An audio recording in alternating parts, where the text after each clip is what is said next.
árboles caen, se levantan, auxilio en una aturdida intimidad que intimida.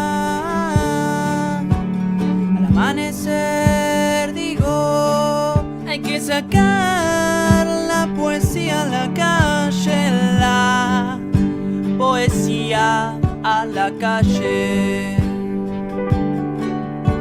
Los poetas reman, remo a veces, brazadas de sigilos que vienen de adentro.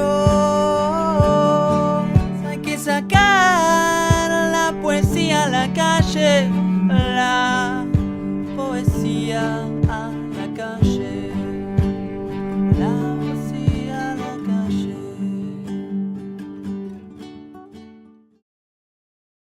Otro programa más de Poesía a la Calle. Estamos recorriendo distintas plazas, lugares donde entrevistamos a poetas de todo el país. La idea es que la poesía salga a la calle, pase a ser algo cotidiano, y qué mejor que escuchar a los propios creadores de las provincias contarnos bien cómo llegó a ellos la poesía, qué representa la poesía en cada uno. ¿Se vive de la poesía? ¿La poesía puede cambiar el mundo?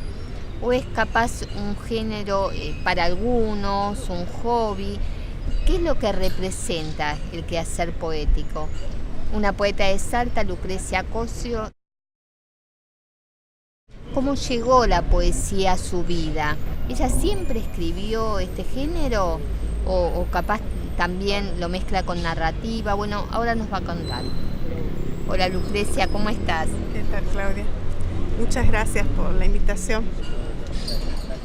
Gracias a vos realmente porque permitís esta entrevista, ¿no? Y que te conozcamos, no solamente cada poema, cómo surge en vos la literatura. Contanos, ¿fue desde la infancia? ¿Qué hecho la desencadenó? En mi casa siempre se leyó mucha poesía. Mi papá nos recitaba poesía y mi mamá también, y nos leían poesía. Creo que eso influyó en que a mí me guste tanto la poesía. Me gustaba tanto leerla como, bueno, cuando aprendí a escribirla, el escribirla, ¿no? O sea, yo disfruto tanto de la lectura como de la escritura de la poesía.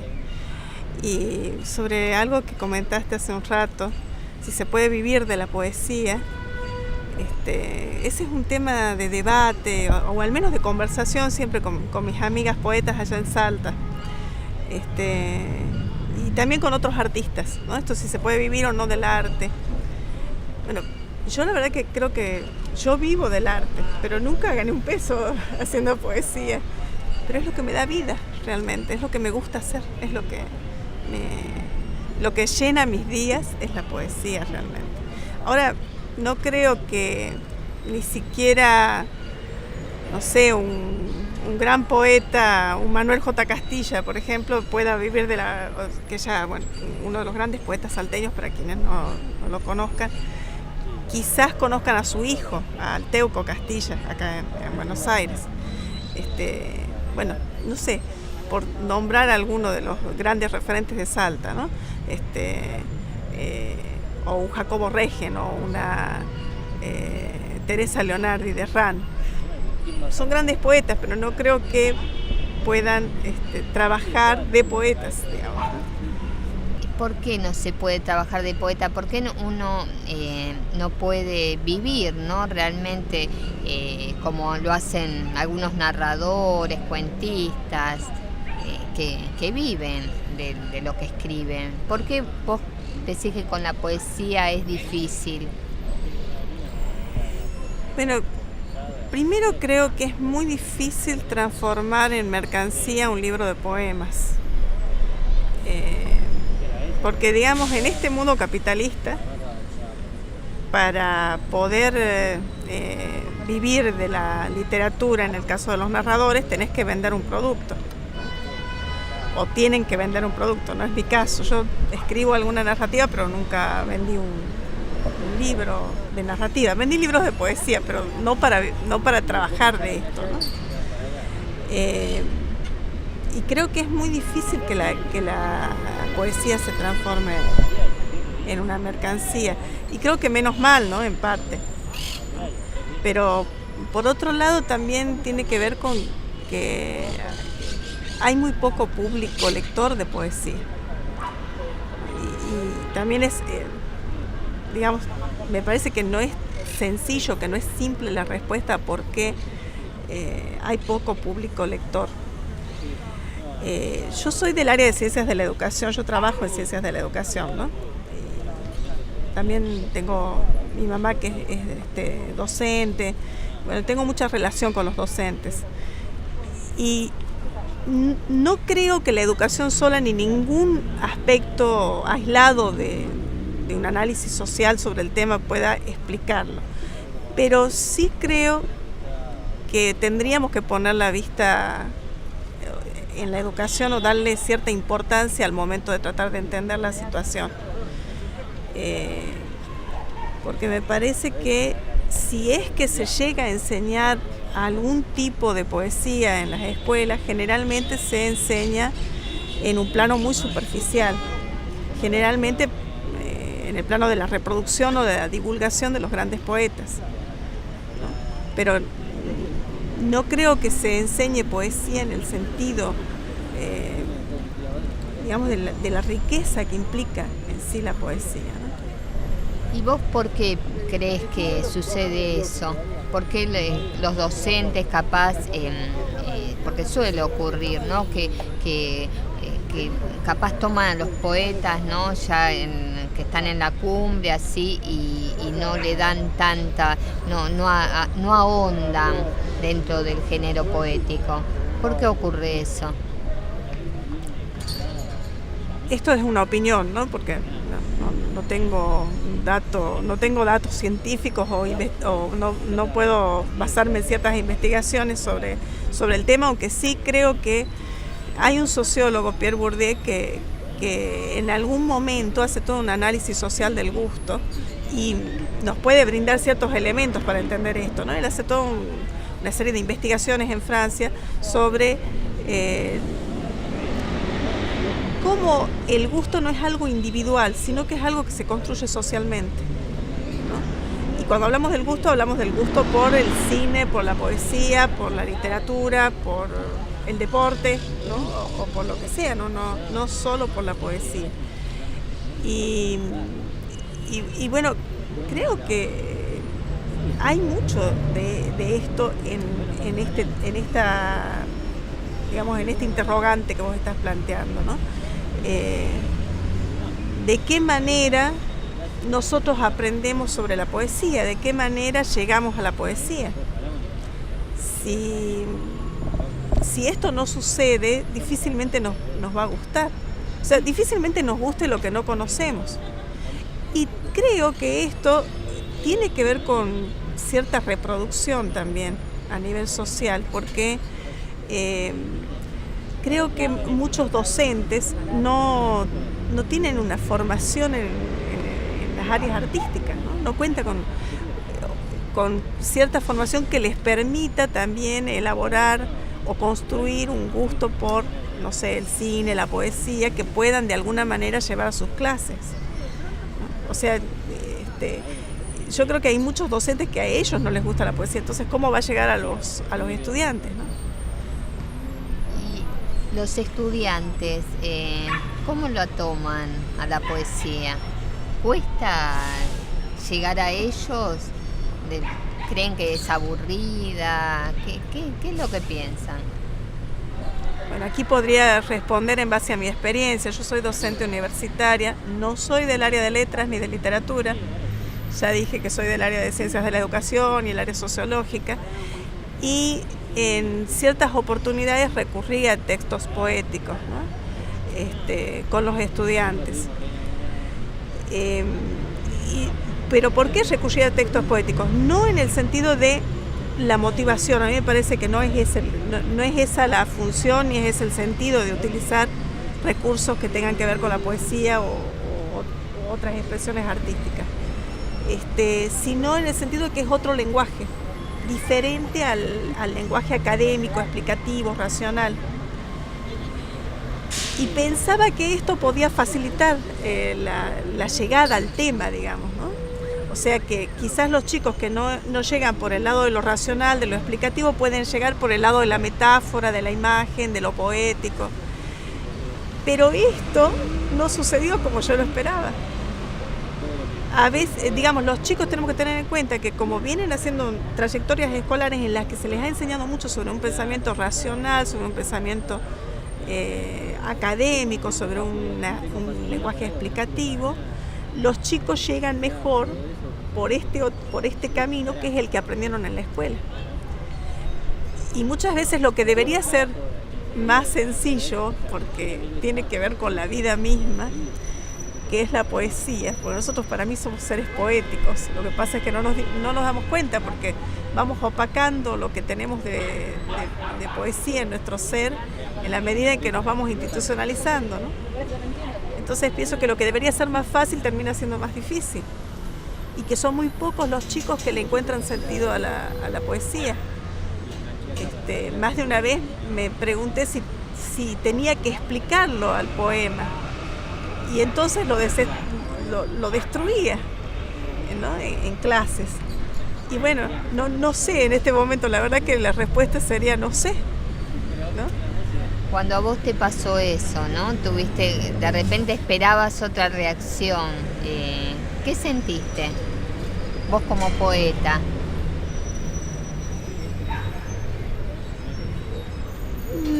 Primero que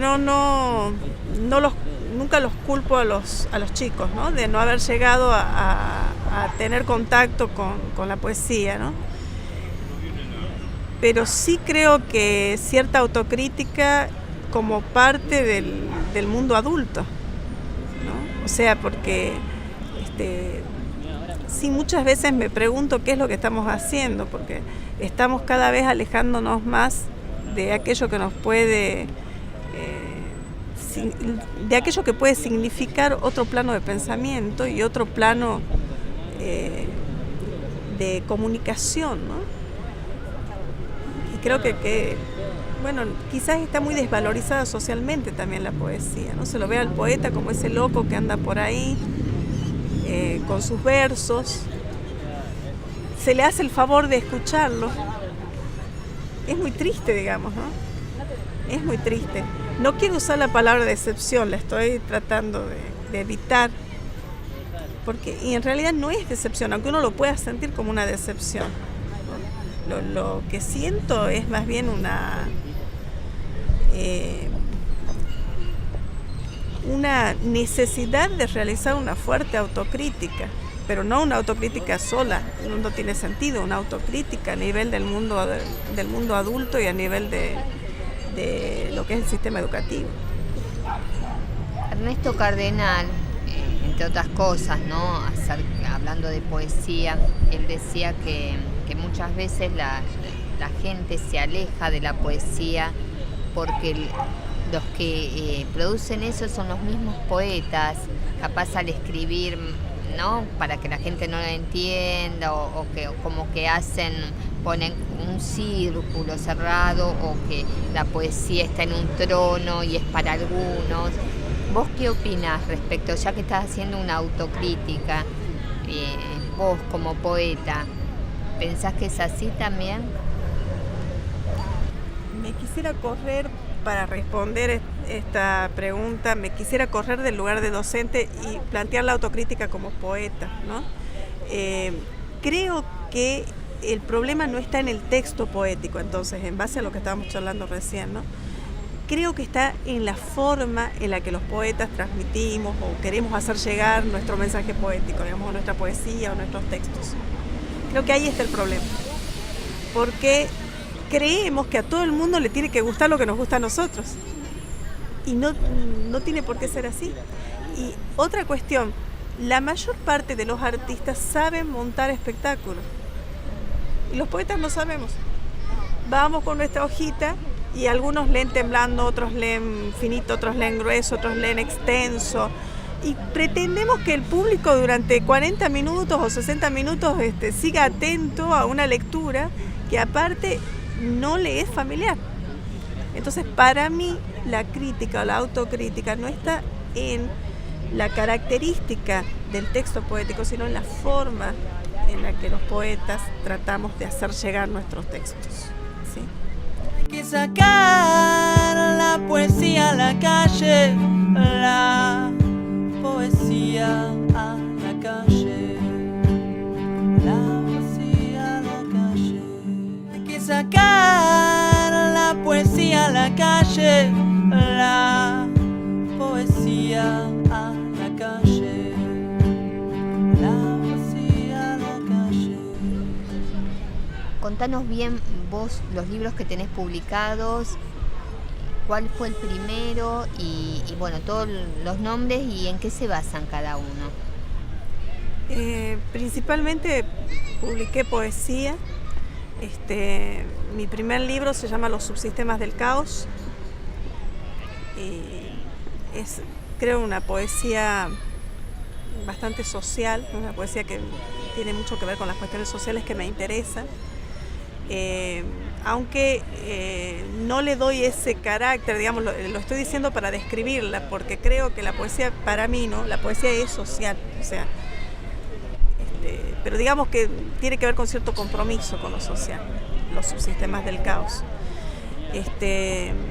Bueno, después tengo un libro que es como una especie de rollo, así como un palimpsesto, que se llama Ostracismos, una palabra compuesta en realidad de dos palabras, pero que al mismo tiempo termina en la palabra ostracismo, ¿no? Como exilio, que fue un libro que tiene mucho que ver con la década del 90, y tiene mucho que ver no solo con el exilio que ha marcado, bueno, nosotros sabemos históricamente a nuestro país, sobre todo durante la década del 70, sino también con otras formas de maltrato, ¿no? Como la exclusión, ¿no? Y bueno, también en ese sentido se ve cierto compromiso con lo social en ese libro. No sé, ahí tengo un poema al Che, por ejemplo, tengo un poema a Hilda Cardoso, que es una estudiante de química desaparecida durante la dictadura militar.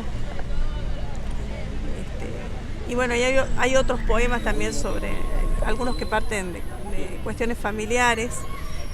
En mi caso yo no he sufrido, en mi familia no he sufrido la represión, no tal como nosotros la conocemos o la imaginamos o como la representamos en el momento en el que decimos represión, pero yo estoy segura que todos nosotros sufrimos la represión, porque yo la sentí en la escuela, la sentí en la calle, la sentí en el momento en el que me decían en mi casa, por ejemplo, en mi casa ellos no son católicos, ¿no? Mi mamá no es católica, es atea, y mi papá también.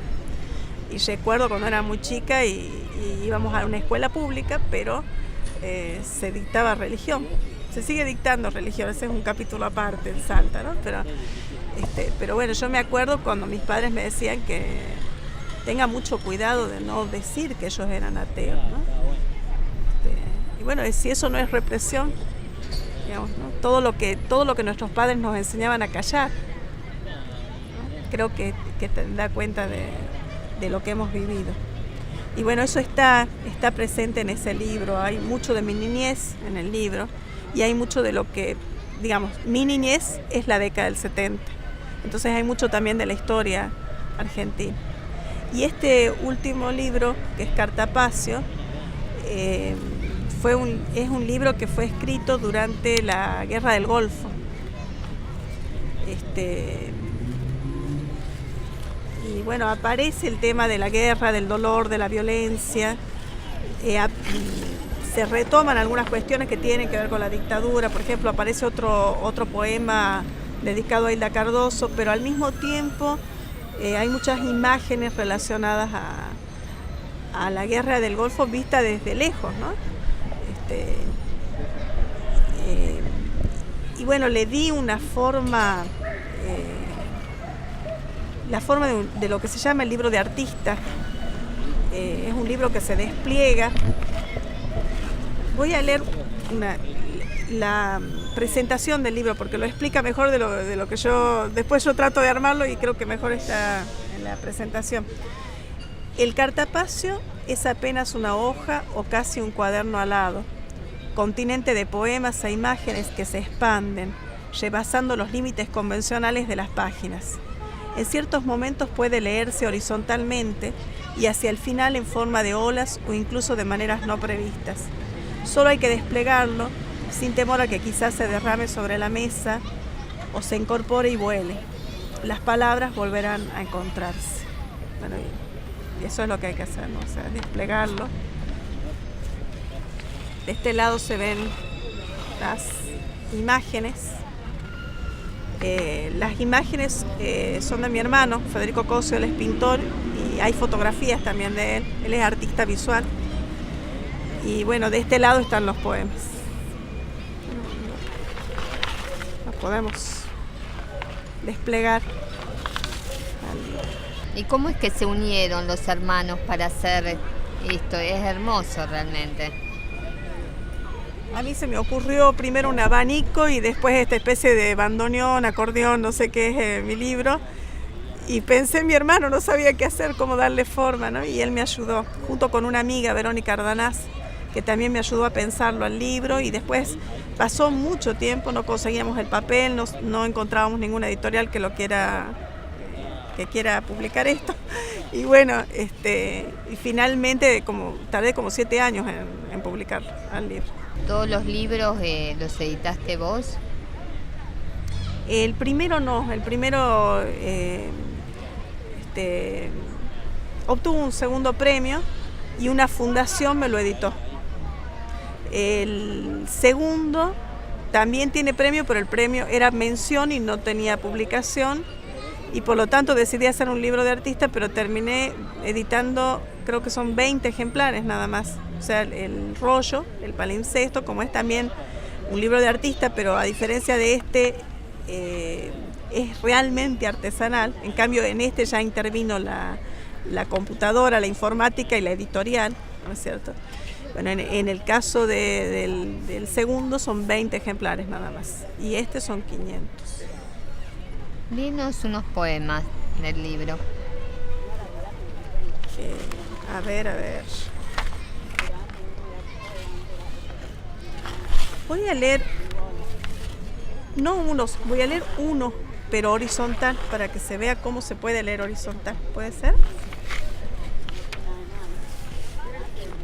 No hay monumento para la voz de los silenciados, ni mausoleo, ni lápida, ni obituario. Sumer, la bella Sumer. Ante las cámaras de tortura que fueron declaradas obsoletas, se inventaron cámaras de gas. Cuando los verdugos se aburrieron, cámaras portátiles mandó el gobierno. O por presentimiento de gigantescas libélulas en la piel diáfana de tus fotos, o por si sobrevives al intentio. ¿Cómo puede dormir tanto un Dios tan cierto? Está muy bueno. Muchas gracias. Léenos otro poema. Bueno, ahora voy a leer un poema como lo leemos siempre, ¿no? Yo digo verticalmente, de arriba hacia abajo, ¿sí? Cuando las sombras por fin hacen silencio, el murmullo del mundo es mi tormento. No hay monumento a la memoria que oculte el silencio de un muerto. El murmullo del mundo es su tormento. ¿Cómo es escribir poesía en Salta? Salta es tierra de gauchos, es tierra de hombres. Se asocia mucho la poesía a la voz del hombre y del gaucho. Y las mujeres tuvimos que abrirnos paso. Pero en este momento hay muchas mujeres que escriben. Y hay muchos hombres que escriben, pero no como gauchos, digamos. Igual no tengo nada en contra de los que escriben como gauchos, digamos, pero el tema es que hay toda una cosmovisión, ¿no?, que tiene que ver con una poesía tradicional y conservadora, asociada también, no solo a lo tradicional, sino también al atractivo turístico, ¿no?, de lo gauchesco, digamos, y de lo pintoresco, de lo lugareño. Y bueno, sí, creo que es difícil escribir poesía en Salta, pero creo que debe ser difícil también escribir poesía en otros lugares, ¿no? Si nosotros no tenemos la apertura que tienen las, digamos, ciudades como Buenos Aires. En Buenos Aires lo que se ve es muchísimos grupos de poetas, cada uno con lo suyo, y hay recitales habitualmente en distintos lugares, distintas posibilidades. Digamos, uno puede encontrar fácilmente un grupo de poetas que responda a la estética que uno está siguiendo en su poesía, ¿no? ¿Allá en Salta no ocurre lo mismo? En parte debe ser porque somos menos, pero creo que no ocurre lo mismo. Es muy difícil encontrar un grupo de pertenencia como poeta, ¿no? Quizás por eso creamos la Unión Salteña de Escritores. Y aún así la Unión Salteña de Escritores, digamos, no representa realmente a la gran cantidad de poetas que se siguen sintiendo solos y que no encuentran un grupo de referencia. Vos aparte formaste con Fernanda Agüero, el grupo La Mantis. Sí. Contanos bien sobre el grupo. ¿Cómo surgió en ustedes la necesidad, ¿no?, de crearse como grupo? Bueno, el tema comienza con la inquietud en ciertas poetas, sobre todo mujeres, amigas nuestras, dos de ellas ya fallecieron.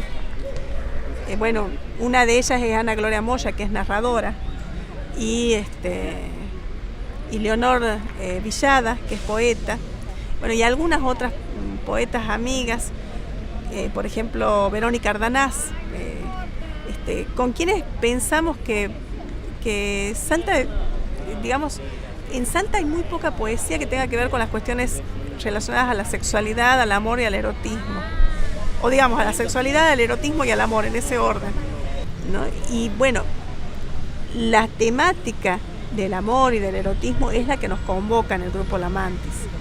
El Grupo La Mantis surge a partir de estas inquietudes y de una antología de poesía erótica que editamos con la USDE.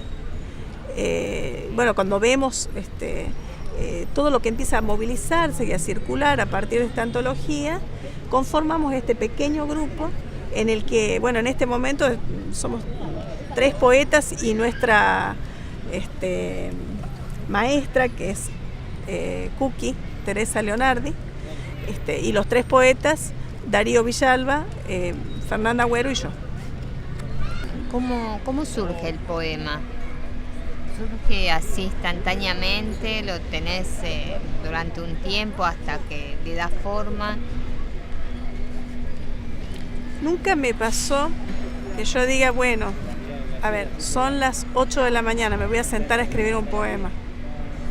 O que, digamos, no tengo un tiempo fijo, preciso, para escribir, como lo hacen quizás algunos narradores, ¿no es cierto?